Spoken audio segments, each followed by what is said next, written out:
The Stanley Cup Finals continues to impress. Game 4 last night, the Carolina Hurricanes beating the Vegas Golden Knights on the road 5-3. Great game. I said it numerous times, guys. This Stanley Cup Final already, after 4 games, it was 3, but after 4, it's already the best Stanley Cup Final of all time. So, ladies and gentlemen, thank you for joining me on this edition of Guys Time. Zach Bryce here, the Bryce. We got to talk about these Stanley Cup Finals. So, Game 4 last night, obviously the Canes get the victory, 5-3. They were dominant from the beginning. 2 quick goals early in the first period, and it seems like they didn't miss a mark. Jordan Staal, captain of that team, and he's been with that team for many, many years, been in the league for longer than that. You know, obviously he won a Stanley Cup with the Pittsburgh Penguins back in 2009, looking to win another Stanley Cup in 2026 with the Carolina Hurricanes. But yeah, he's been with this team for a long time. 2 goals last night. Guy was unbelievable. So Canes dominant from the start, as I mentioned. Quick, too early lead, which is crazy against Vegas because Vegas is a very tough team. But we all know how Vegas is. They are the comeback kids. They are the comeback crusaders throughout this entire playoff run. They've been the comeback kings, and they came back. You know, they tied this game up going into the third period. It was all tied up at 3. Very entertaining second period. Lots of scoring there. But then, obviously, Carolina with the 2 quick goals.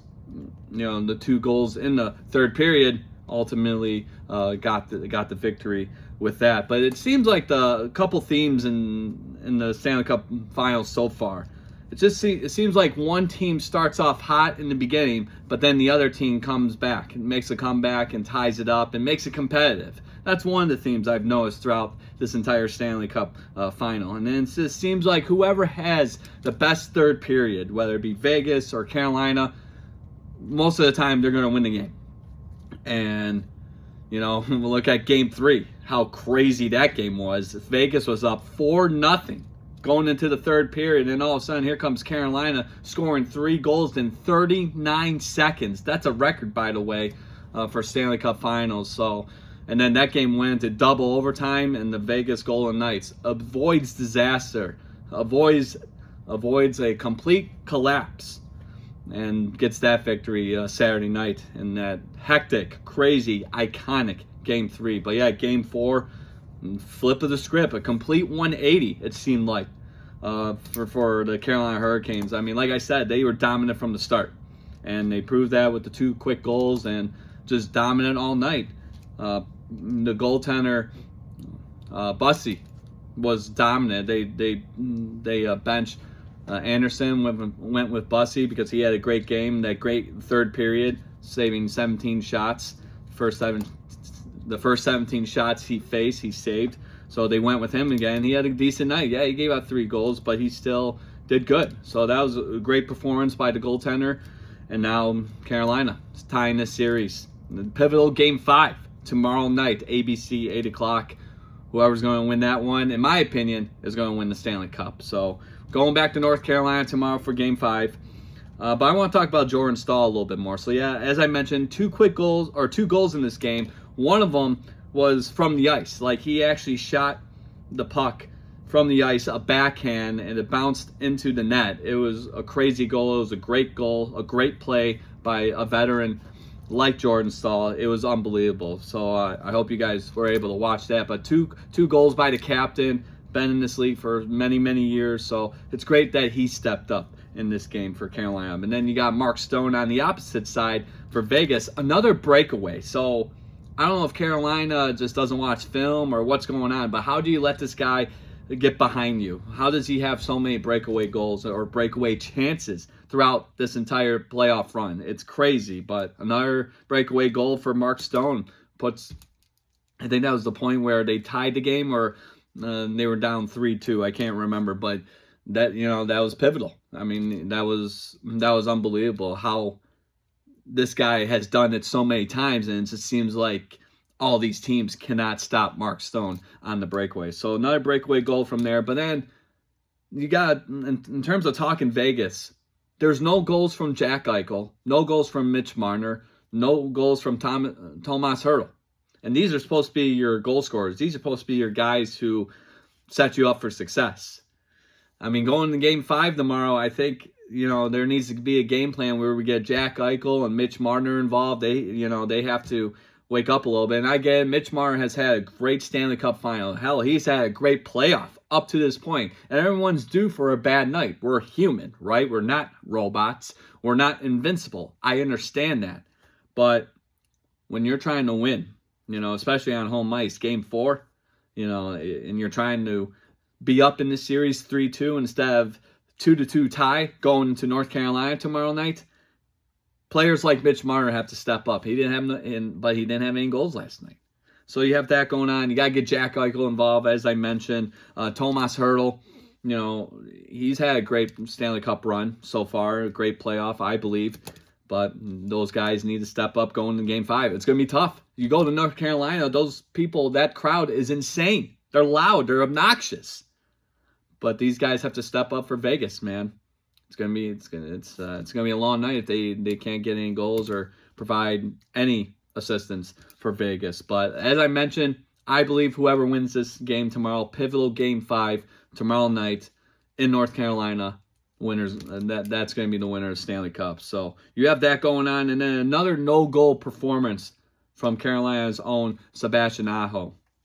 Guys, I mean, this guy is supposed to be one of your best players, a goal scorer, right? He hasn't had a goal since May 27th, excuse me. And that was against the Montreal Canadiens, Game 5 in the Eastern Conference Final. Yeah. So he hasn't had a single goal this entire Stanley Cup Final. And he's supposed to be one of your best players. So I don't know what Rod Brindamore needs to do. Push him down a line. Maybe he doesn't get on that first shift, the first line to start the game. I don't know. He did something similar with Seth Jarvis. I think he went down last night to the second or third line. But maybe move Sebastian Aho down. Maybe don't start him on the first line. Because when you don't have a goal this entire Stanley Cup Final and you're supposed to be one of the star players, something wrong there. I mean, you haven't had a goal in over 3 weeks. That's an issue. I mean, we're talking about Game 5 of the Eastern Conference Final against the Montreal Canadiens. That seemed like forever ago since the last time Sebastian Aho had a goal in these playoffs. He's got to step it up for sure. I mean, you're in North Carolina tomorrow. You're on home ice. Dude, you got to at least get 2 goals. I'm not asking for a hat trick or a 4-point performance like Mitch Marner did the other night in Game 3. But, man, dude, you have to step it up.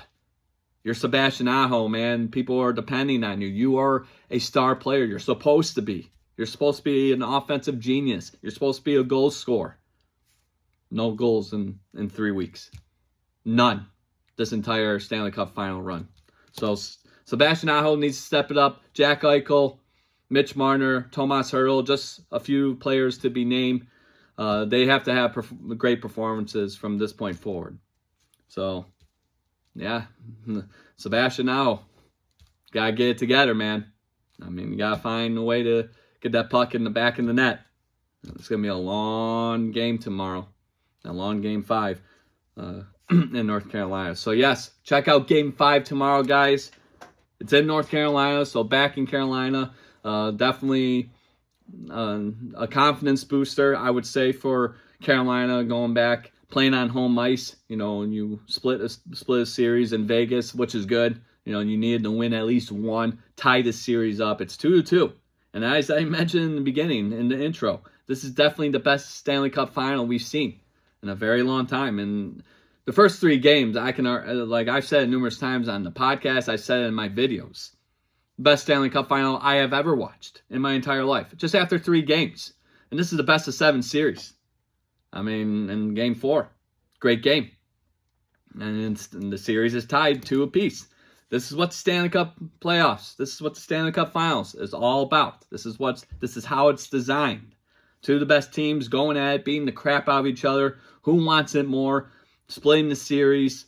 Let's make it a game out of it. Let's make it exciting again. Let's don't, make it boring or, one team dominates the other team and a 4-0 shutout. I mean, who wants to watch that garbage? Unless you're the 1997 Detroit Red Wings and the 1998 Detroit Red Wings when they swept the Philadelphia Flyers in the Washington Capitals, those were good times.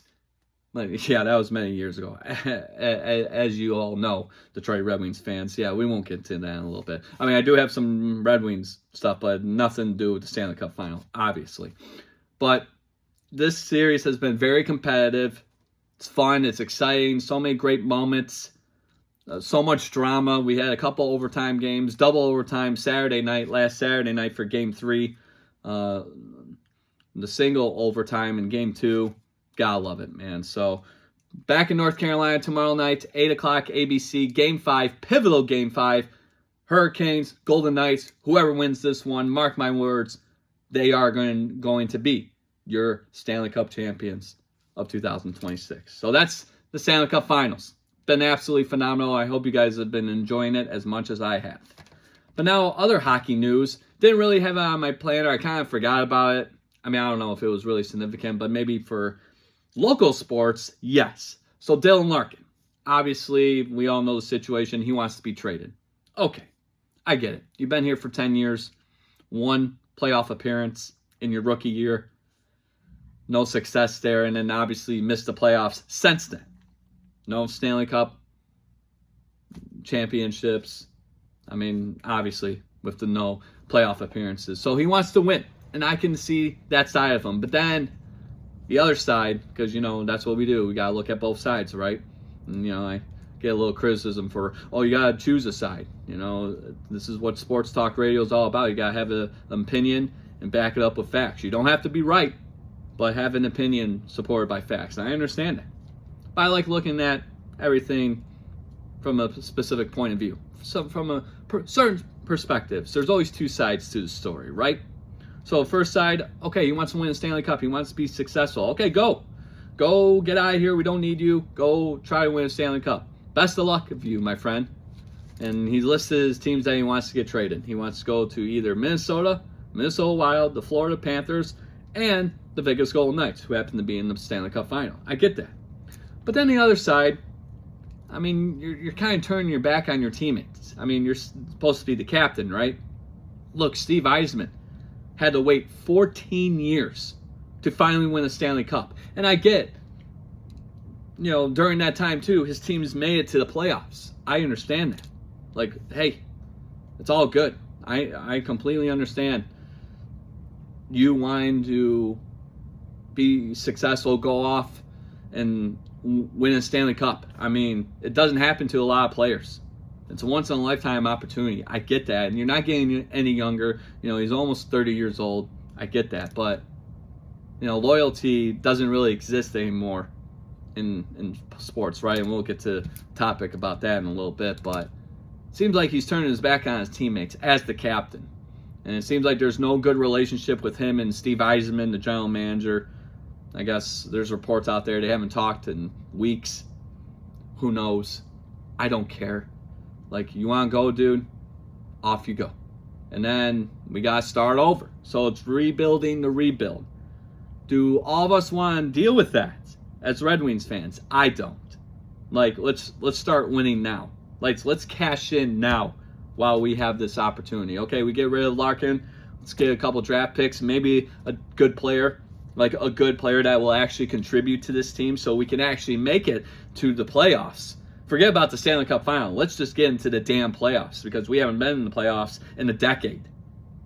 So let's focus on winning now, not building for the future because that didn't work. And we're going on to year 8 of Steve Yzerman, the Yzer plan. Yeah, how's that going for you, my friend? How's that working out? Yeah, not too good. So if we can get something from Dylan Larkin, because he is a good player. He's not a great player. He's not a Connor McDavid. He's not a Nathan McKinnon. He's not. I'll be the first one to say it. I don't care what other people think. He's not that kind of player. But he's a good player. So we can get something from him. So we'll see what happens. But Dylan Larkin wants out of Detroit. Okay, go try and win a Stanley Cup, brother. Congrats to you. All the best. But then at the same time, turn back against your teammates. I don't appreciate that. Steve Yzerman stayed here for a long time. Gotta make it work. But I think he's just too burned out now. I think that there's a point where someone feels like they're doing all the work and they're not getting the results that they want. I mean, to not make it to the playoffs for 10 years, especially Detroit Red Wings, by Detroit Red Wings standards, that's pathetic. That's unacceptable. And I've said it numerous times here on Guys Time. What the hell, right? Like, how did we become so bad? Like, we're like the laughing stock now of the NHL instead of the storied franchise. So many great players, so many great moments, championships, coaches, Scotty Bowman, right? Stuff like that. Playoffs, 25 consecutive years of playoff appearances to now 10 straight years without a single playoff appearance. So if we can get something for Larkin, great. Let's do it. Let's do it now. Let's don't wait. I don't want to do the rebuild. I don't want to deal with that. I don't know how you guys feel, but I'm impatient. We got to start winning now. We got to get aggressive. We got to get mean because we're soft right now. We are the softest team in the NHL. You know, maybe Toronto, but it don't matter. I don't care. At least they made it to the playoffs. But the Red Wings need to do something. Get something for Larkin, and let's start winning now. So that's Dylan Larkin. That's Dylan Larkin news. He requests to be traded. Been ongoing for about a week now. Wants to go to Minnesota, Florida, or the Vegas Golden Knights. So we'll see what happens there. We'll see what happens. But Dylan Larkin wants out of Detroit. That's hockey news. That's Stanley Cup Finals news. Now we got to talk about the other finals going on in this crazy world that we live in. The NBA Finals. So Game 3 happened Monday night. So Spurs and Knicks, a rematch from the 1999 NBA Finals. So in New York City, so you know all the celebrities are there. You saw Ben Stiller there. You saw Spike Lee. You saw Timothy Chalamet. Oh yeah, they were eating up that camera. I mean, it makes sense, right? They're all entertainers. That's what they live for. That's their job, right? But the Spurs won this one. 115 to 111. Another close game. Another tight-knit game between these two teams. And crazy stat here, all the road teams have won a game in these NBA Finals so far. So first two games were in San Antonio. New York won both of those games. So up 2-0, right? Game 3 comes back to New York. San Antonio makes it 2-1. So all the road teams so far in these NBA Finals have gotten the victory. Crazy, right? So we'll see what happens tonight. 8:30 ABC back in New York. See if the Knicks can break that curse, or does San Antonio continue that trend of road teams in these NBA Finals winning games, which is, yeah, I can't believe that. So home court advantage doesn't seem like to be it seems like it's not a big deal in these NBA Finals so far. But we'll see what happens tonight. Like I said, Spurs, Knicks, right tonight, 8:30. ABC should be a good one. And now we got to talk about these Knicks fans. I mean, I've seen videos, I've seen posts. You know, it's just like after the game, okay, your team lost. And maybe that might not be the total reason. Or, Trump was there. President Trump was there, and he ruined everything. All the block parties had to be shut down, and, it's impossible to buy a ticket. Whatever the case is, Knicks fans, thumbs down, dude. I mean, trash. Absolute trash. Classless. Just unbelievable, their behavior. I mean, I saw a group of Knicks fans beating up on a Spurs fan. So, for me, like, if I was going to New York and I had a Spurs jersey on, like, I'm going to get my ass kicked, right? Like, what kind of world are we living in? That's the problem. That's an issue. Like, can we just all be cordial? Can we all be respectful and just enjoy watching the NBA Finals for once? Why does everything have to be violent? Why does everything have to be content worthy or social media worthy? I mean, what the hell, man? I mean, it's crazy. Like I said, before we started talking about this topic, crazy world we live in. Right there. And social media has ruined humanity. It has. I mean, there's, like, what I'm doing right now, this is good. Because I love doing this. I love talking sports with you guys. I'm passionate. You guys hear it. You guys see it every single time we do an episode. But then the other side of social media. Right there. Got beat up on Spurs fans. We got beat up on each other. Like, there's Knicks fans beating up on each other. I don't know if they're drunk or high or just ignorant and stupid. But I mean, come on, Knicks fans. We can do better than that. But it is New York. You know, there's a lot of boneheads over there. And we've seen it numerous times. So, yeah, trash. That's all I got to say about Knicks fans. They're complete trash, classless after that Game 3 loss. Got Game 4 on tonight. Hopefully no one gets severely hurt or killed. Like, I don't want to hear that. I really don't. But this is pathetic. It really is. I mean, it's ignorant. Like, let's just all watch the game. And let's be cordial, and let's be respectful, and let's be kind to each other. Yeah, I know, kind's a big word for a lot of people out there. But you know what I mean? It's like, see, I'm wearing this Detroit Lions hat. If I went to Lambeau Field and Lions beat the Packers, which I hope they do this season, but we'll see. Am I going to get my ass kicked outside of the stadium because my team decided to play better than your team and they won? Like, is that the world we live in today? It's sad. It's really sad, man. Like, I don't know. Knicks fans, get your crap together. Like, figure it out. Stop being babies. Like, I hate to tell you, life is about winning and losing. You don't win all the time. Take your losses and you move on. Like a man, like a human being.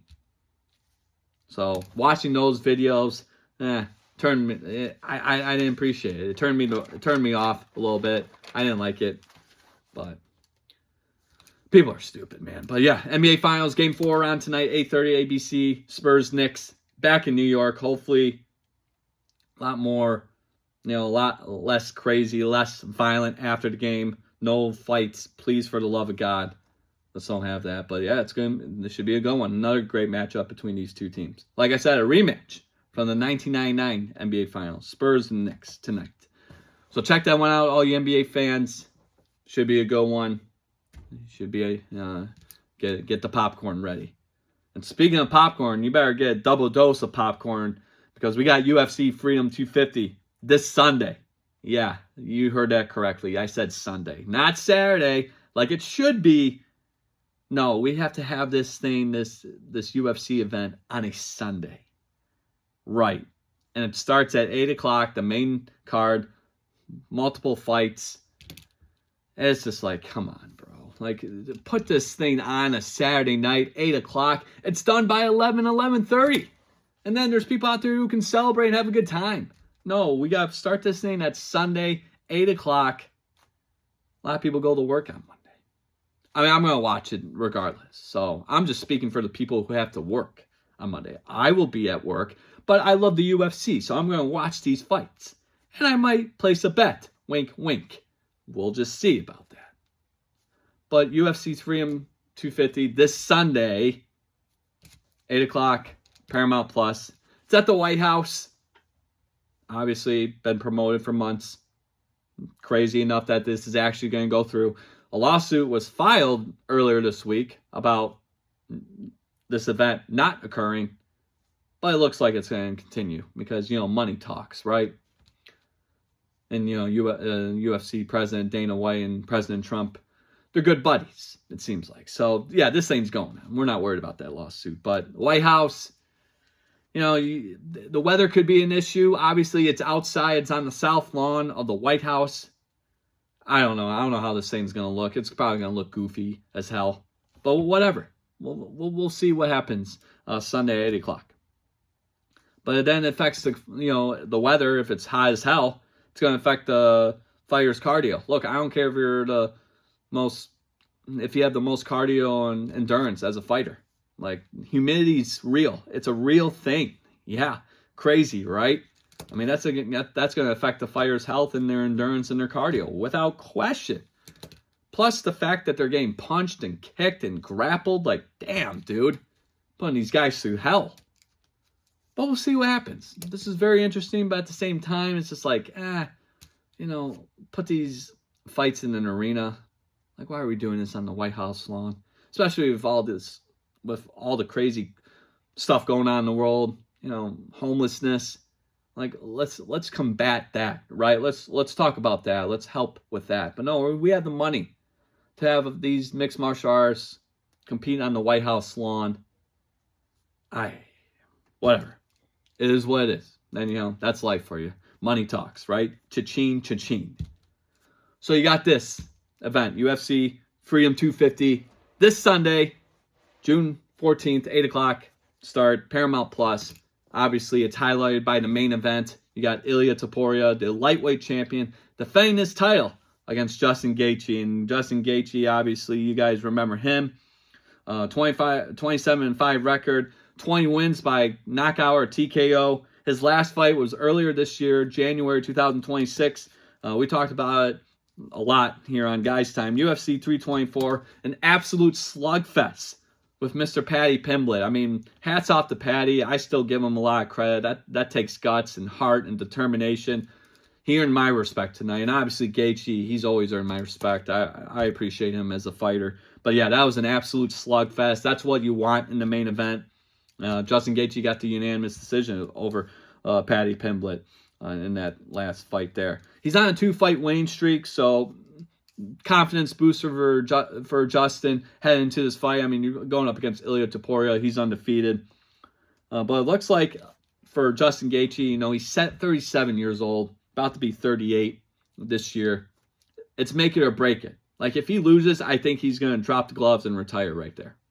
But if he wins, maybe he'll still retire as champion. I don't know. Maybe he'll have one title defense if he wins. I don't know. But if he loses, I think he's done. I think he's going to retire. Pictured perfect. Hollywood setting, right? White House, President Trump in attendance on the White House lawn. Oh, I had my last fight, right here on the White House. Crazy. All American, right? Well, we'll see what happens. But make it or break it for Justin Gaethje, in my opinion. But we'll see what happens. Anything can happen. Ilia Topuria is a very tough battle. That's a tough dude. 17-0. He's undefeated in his mixed martial arts career. He's undefeated in UFC. That's why he's the UFC lightweight champion.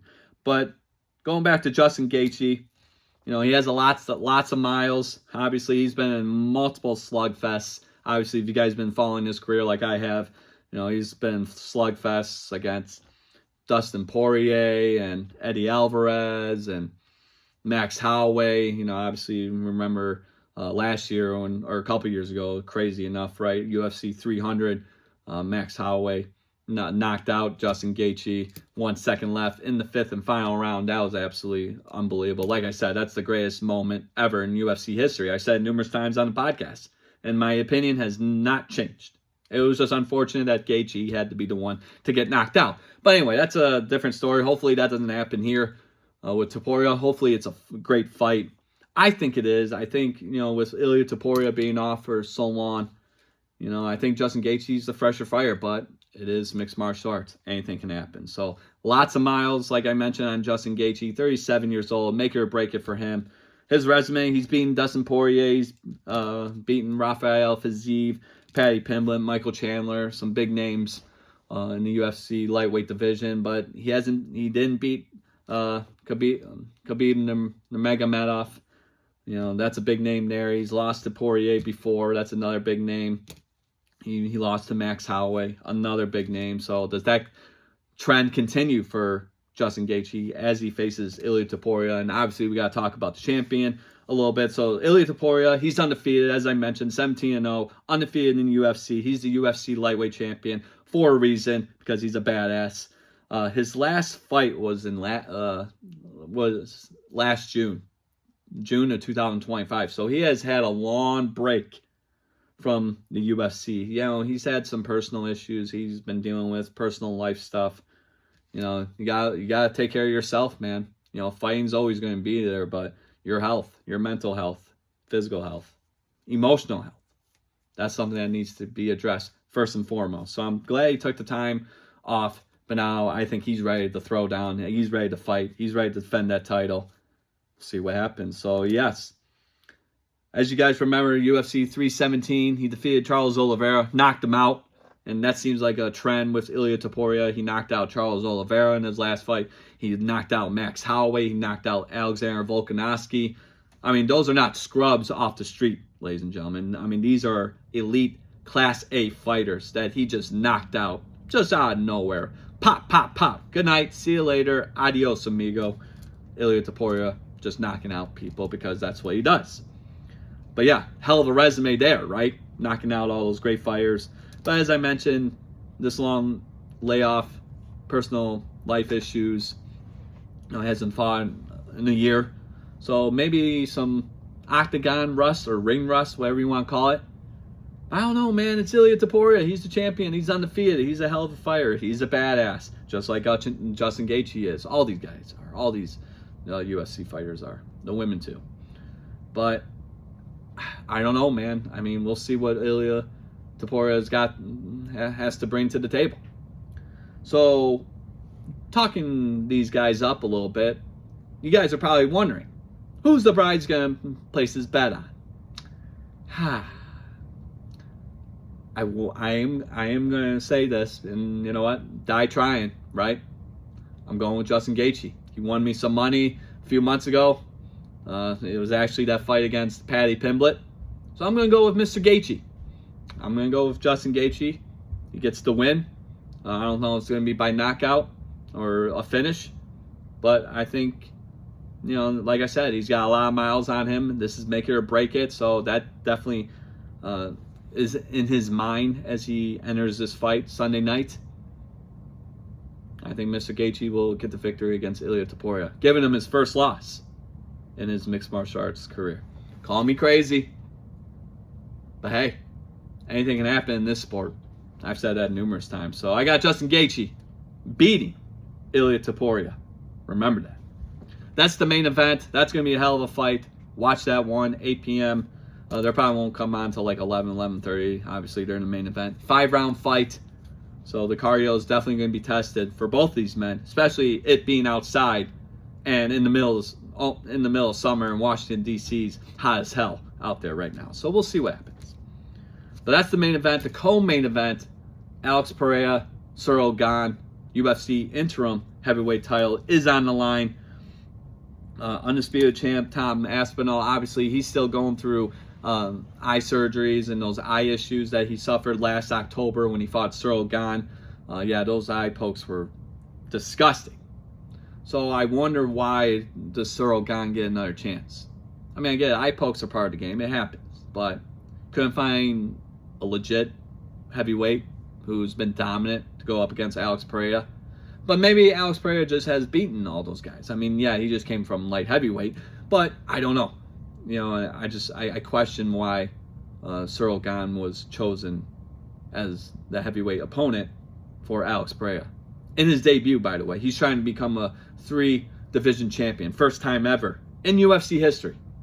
Trying to become a 3-division champion. Obviously, he was a UFC middleweight champion, dominated that division for a while. UFC, he moved up to light heavyweight. Same old song and dance. Great Aerosmith song. All you Aerosmith fans out there. He dominated that division for many years. So now he's going to try heavyweight. We'll see what happens. But yeah, he's looking to make history. Alex Pereira is become a champion in 3 different weight classes, 3 divisions. So we might see some history on Sunday night. And then Alex Pereira's last fight, UFC 320, he avenged a unanimous decision loss to Magomed Ankalaev. That first fight was boring as hell. Oh God, it brings back nightmares, truth be told. But then in the first round, he knocked him out. So avenged his loss, and now he's fighting for the UFC heavyweight interim championship. And Alex Pereira, he's knocked out many of his opponents in his short UFC career. He's knocked out Khalil Roundtree Jr., Yuri Prohaska, Jamal Hill. A lot of these were for the UFC light heavyweight championship, may I remind you. He's knocked out Israel Adesanya, one of the greatest middleweights of all time. That was for the middleweight title. Sean Strickland, another middleweight. Like I said, these are not scrubs off the street. These are Class A, world-class fighters that Alex Pereira just wants to knock out. Just like Topuria, knocking out, Volk and Max Holloway and Charles Oliveira. Alex Pereira is knocking out Jamal Hill and Israel Adesanya and Sean Strickland and Khalil Roundtree Jr. and Yuri Prohaska, because he's a savage. He's a badass. So my question is, will Gane be another knockout victim for Alex Pereira? I think he will be. I got Alex Pereira winning this one against Ciryl Gane. Like I said, Ciryl Gane, he's beaten Alexander Volkov, Derek Lewis, who's on this card as well. He lost to Francis Ngannou, John Jones. Big names. Kind of similar to Justin Gaethje's situation. Big names, didn't get the victory. Other victories you've gotten, they're big fighters. They're good fighters, but they're not on the level of John Jones or Francis Ngannou in terms of popularity.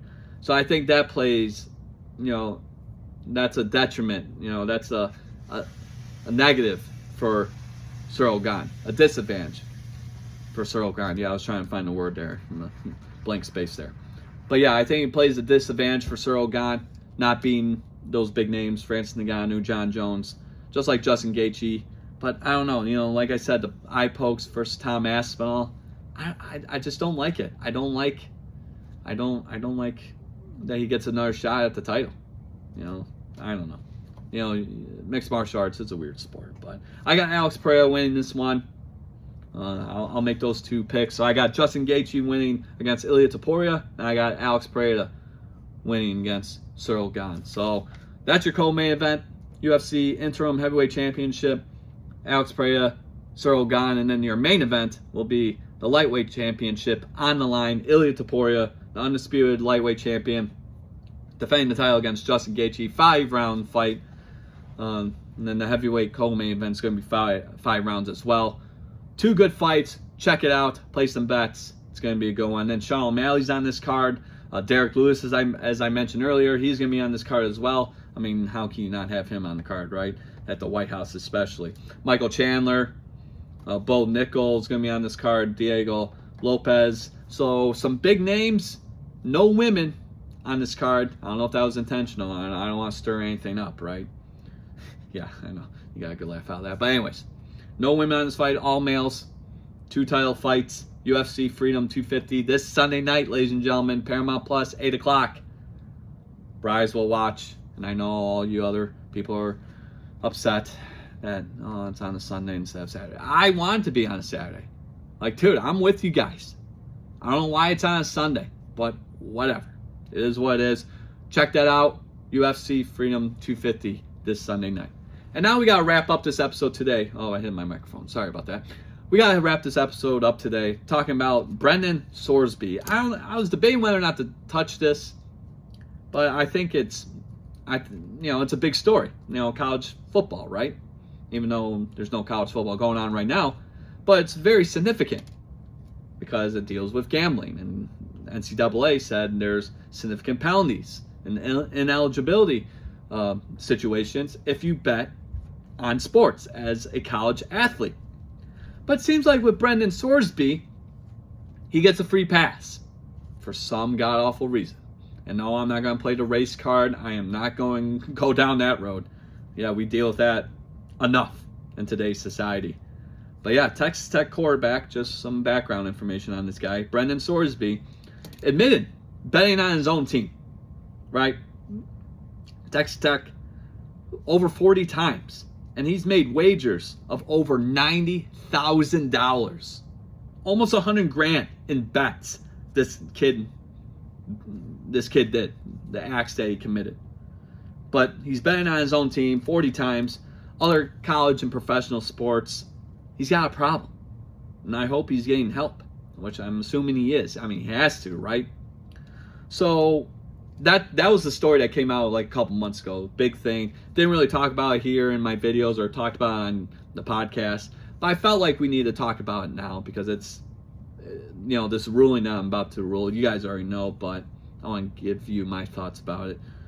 It's significant. So a Texas judge granted Sorsby eligibility to play this season, despite him admitting that he bet on his team over 40 times, made over $90,000 in bets on both college and professional sports. He admitted to that. But this judge, this judge feels the need that, hey, it's okay. You can go play. football this season. So he's allowed to play this year. So that's what a temporary injunction is. Continue to do a certain action. So he can play football this year. He's eligible. So as a result, I mean, you guys probably understand this as fans, but as a result, the response, the reaction, I should say, I mean, it's just, I mean, bad, horrible. Many athletic departments in the NCAA, specifically Georgia and Nebraska in particular, have told coaches already not to schedule Texas Tech this year for football. I mean, yeah, I wouldn't either, because the integrity is it's diminished, it's destroyed. How can we trust Texas Tech to play a fair game? I mean, how can Brendan Sorsby perform at elite level when he's betting on his team? You know, under and over passing yards, under and over the total score of the game, the tiebreaker of the game. Like, what are we doing here? You know, how many yards the defense gives up? I mean, I wouldn't schedule Texas Tech either. But it just goes to show that there's no rules and that the NCAA is a joke. So, yeah, Nebraska and Georgia, we're not scheduling Texas Tech. That's basically what they're saying. And then it goes against the permanent, like I said, this situation goes against a permanent ineligibility penalty on betting on college sports as an athlete. He is an athlete, right? He's playing for Texas Tech. He's betting on games he's not supposed to. He should not be playing this year. So why does he get a free pass? Why does he get let off the hook? Does he know somebody? Does he know the judge? Maybe the judge is a Texas Tech alumni. Maybe. This situation's crazy, dude. So you can only imagine what's going to happen here. No one's going to want to play Texas Tech because it's tainted. It's dishonest. It's not right. Like, if this was anyone else, well, they would get suspended. They would be ineligible. Like, this and I know it's a different sport, but Pete Rose, as the manager of the Cincinnati Reds, he bet on his own team. But now, for so many years, he wasn't allowed to be in the Baseball Hall of Fame in Cooperstown. And he leads the MLB in all-time hits. One of the greatest players of all time. But he bet on his team, so he's not allowed in the Hall of Fame. So Brendan Sorsby can bet on his team and bet on other college and professional sports as a student athlete for Texas Tech. Over $90,000 in bets, compromising games and possible point shaving, whatever. And he can play this year. He gets let off the hook. I don't know if that makes sense, man. I don't know. What do you guys think? This Brendan Sorsby situation. I mean, it's a joke. It goes to show there's no rules. And I've said it already. This game's already ruined with the transfer portals and the NIL garbage that goes on. I mean, college sports, it sucks now. Like, I only watch it now just because I want to see if Michigan might win a national championship. I don't think it's going to happen this year, but it's changed. Like, college sports 20 years ago, great. 10 years ago, it was still awesome. Now, it's a joke. And going back to this whole situation, I said it's unfair. It completely destroys the integrity of the game. I mean, you have some guy, a quarterback, may I remind you, betting on games. Like, how is the other team supposed to respond to that?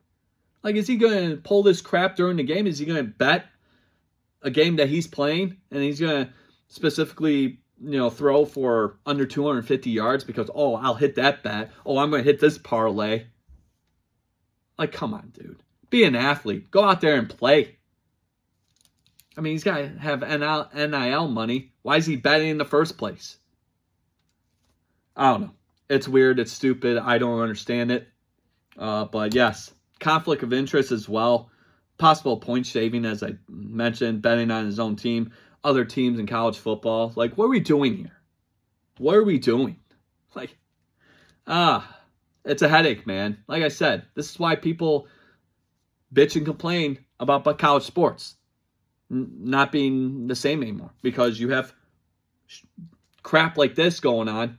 And then you got the NIL bull garbage going on, and then you got the transfer portal garbage going on. It's all garbage. You didn't have this 20 years ago. I mean, this guy's coming out and he's betting on these games. He's admitted that he's betting on these games, but he gets to play this year. So does Texas Tech are they even going to have a season? I mean, all the other teams, they don't want to schedule them. I wouldn't either. Like, how can I trust that team, that organization, that institution, that quarterback to play a fair game? Hey, it's crazy. He shouldn't be playing this year. That's my opinion. He shouldn't be playing at all. But yeah, Brendan Sorsby had to mention it.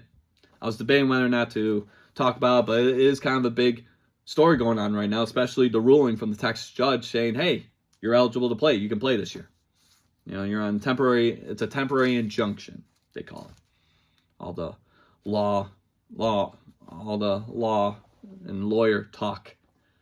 But it's crazy, man. I don't like it. It's a bad decision.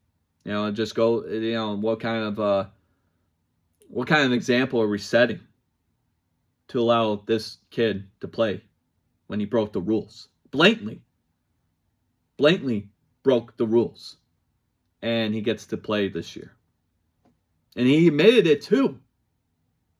Like, he was using other people's accounts. He was using his friends' accounts, his family's accounts to make these wagers so that he didn't get detected.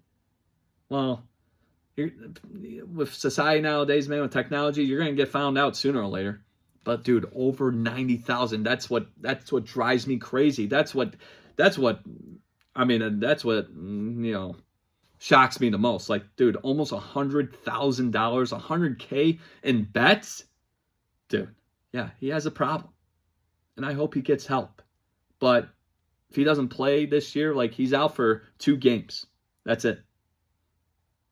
But rest of the year, he gets to play. So, it's crazy. He shouldn't be playing at all. Like, dude, the rules, NCAA rules say, as an athlete, you cannot bet, place wagers on your team, any other college or professional sports. It's right there. He did it, and now he gets to play. He gets to spend first 2 games of the season, but then the home opener, he gets to play. Yeah, good timing, right? Yeah, how exciting is that? Yeah, talk about, you know, nailing it right on the dot. Oh, yeah, perfect timing. So, this is crazy. I don't agree with it. I know a lot of you don't agree with it. It's chaos. But yeah, there's no rules in college sports anymore, especially college football. And that's why a lot of people don't want to watch it anymore, because it's a joke. It's a joke. So, and this doesn't help. You know, I thought the NIL and the transfer portal was a joke and made college sports and college football in particular just not watchable anymore. Well, now you got the Brendan Sorsby situation. Break rules. I still am eligible to play. Crazy, right? Crazy. No rules. It's a joke. Well, that's how we end this episode today. So I know, kind of a frustrating note, but it's all right. We had to talk about it. Big news, big sports. That's what we do here on Guys Time. So thank you for joining me on that rant about Brendan Sorsby and that whole debacle there. You guys are amazing as usual. This episode's going to be available as usual on Spotify, Apple Podcasts, wherever you listen to your podcasts. Just look up Guys Time with the Bries. Subscribe to my YouTube channel, Guys Time with the Bries. I will have the video version of this episode uploaded hopefully soon here. But you guys are amazing as usual. Thank you for joining me on this beautiful, humid Wednesday, June 10th, 2026 edition of Guys Time. Watch some sports tonight. You got the NBA Finals tonight, game 4 rather. You have Game 5 of the Stanley Cup Finals on tomorrow night. You got UFC Freedom 250 on Sunday night, 8 o'clock on Paramount Plus. And as always, guys, stay safe out there. Take care of each other. All right, check out this new episode. The Bries is out. Thank you so much for joining me. You guys are amazing. Take care. Enjoy the rest of the week. And as always, stay safe out there. Have a good one, guys.